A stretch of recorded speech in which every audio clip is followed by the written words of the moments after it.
Yeah, it's Was probably it one of the difficult? hardest things. Yeah, that was probably one of the hardest things we ever done. Just a little bit of history. We started out as a food truck, myself and my business partner, Roel Kenya Franco, who's also a cousin of mine. And Yeah. we started a food truck in 2008. And we were one of the very first kind of mobile kitchens or food trucks in Edmonton. Nice. So the first 3 years was a huge struggle. I mean, people first and foremost, weren't comfortable with street food, and then second of all, they weren't even familiar with Filipino cuisine at all. And we were doing like Filipino barbecue, like barbecue On a skewers. stick? Yeah. So meat on a stick, you would think that would be a winner, but I mean, people, especially in Edmonton, are really apprehensive in stepping out of their comfort zone. So we did the food truck for a few years, and then luckily the University of Alberta actually approached us and asked us if we'd be interested in opening up like a fast food kiosk on campus. So that's kind of where our start came from, kind of like a seasonal side hustle to like an actual like full-time job.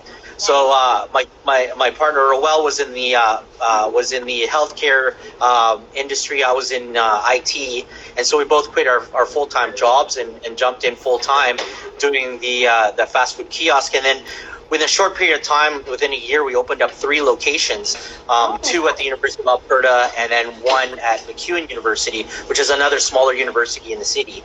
And then we just grinded for about 8 years, 9 years. Until we felt comfortable and had enough of a base clientele that it would make sense for us to open up our first brick and mortar.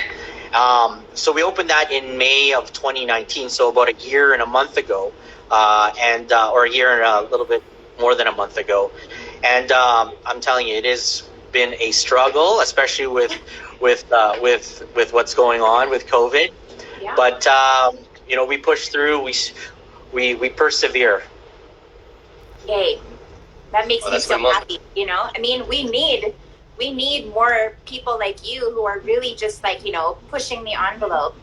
Wow List actually just said, wow, what an entrepreneurial move. I have a question, Ariel. Did you discover that maybe the younger generation is a little bit more experimental with food?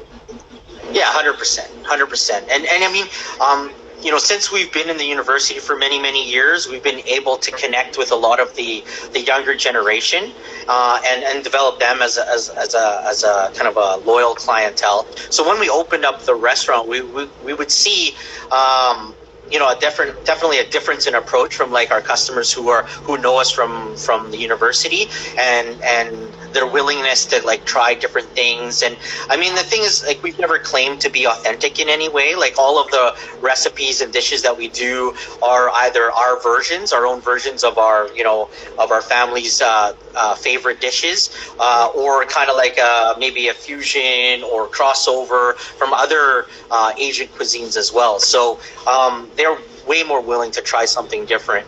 But we also, respect, like I was saying, the tradition, and respect the authentic recipes, and just have a little bit of our own spin on it. So Louis Vargas says, hello, fellow I don't even know how to pronounce this. Edmontonian Chef Dublado. Edmontonian, yeah. Edmontonian Chef Dublado. And La Union, YVR, says, well, actually, this is a question. If I'm understanding this correctly, who is your base clientele? Like, if you would describe your base clientele, like, is it young Filipino, or would you say it's young, more multicultural? What would you say? Well, I'll speak to like our pop-ups, and that kind of will give an idea of like who we're trying to target in terms of like promoting and encouraging and introducing Filipino food. So a lot of people who buy tickets to our pop-ups are surprisingly not Filipino. They're definitely either Caucasian or Chinese, different nationalities for sure. And I think they're just interested in really discovering what Filipino cuisine is all about, and really kind of discovering what the flavor profiles are all about. And I mean, we've got like a great partner in Eileen Santos and Jason Love Wong. her. Yeah, she's awesome.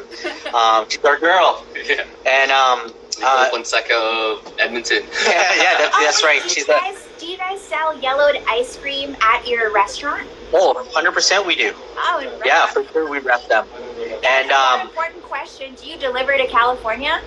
Just kidding. that is next on our list. I'm working That is on it. next I'm on our working list. on it. I'm working on it. Yeah. Yeah, so I mean, like getting back to Eileen Santos and Jason Wong, you know, they've got a really huge following of everybody, not just Filipinos, but for like all Edmontonians. And you know, they've been able to like really kind of introduce like Filipino flavors to the masses here. So we're able to draw on their following and bring their group in as well. And same with Edgar Gutierrez from Canto. So I'll name off all our crew just to start with. So we've got Chef JP Dublado, we got myself, we've got Roel, he's over there hiding. We've got Chef Edgar Gutierrez, who's the owner and operator of Canto 98th Street Eatery, which is kind of like paved the way for kind of modern Filipino He restaurants. got in the us city. all together. Yeah, he's the one that kind of brought us all together, actually, as a group. That's amazing. And then we've had a really good. Sorry. I'd love to meet him soon, someday. One day we're gonna get him in front of the camera for sure. And then we've had a long-standing relationship with Eileen Santos and Jason Wong. We actually, Roel and I grew up knowing Eileen, like they're family friends, so we've known them since they were kids. And you know, her brothers were like a couple years ahead of me, so yeah, I mean, Long history of friendship. And you know what? That's right. Ariel, I love this story because it really is it's like Bayanihan come to life, right? Like, obviously it's very difficult for one entrepreneur or one chef to really, move the dial in any city, in any part of the world. But the fact that Exactly. it's a tight-knit community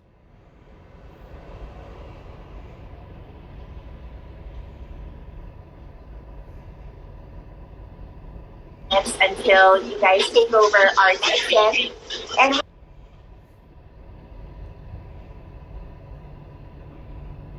And I remember when I was younger, we actually made chicken a la king at school. It was like a project. But instead of using the pastry puff or having it with rice, we actually used bread and pushed them into muffin tins, and they looked like little muffin tins. Yeah.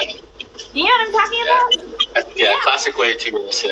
Is it? Yeah, that's You so just butter funny. the pan and... Say hello to my homeroom teacher from Assumption. It was just Oh, so you went to cool. Assumption. Yeah, I went to Assumption. So, and we had a class. I'm from Ateneo. Oh, you did? Yes. Right. Yeah, right on.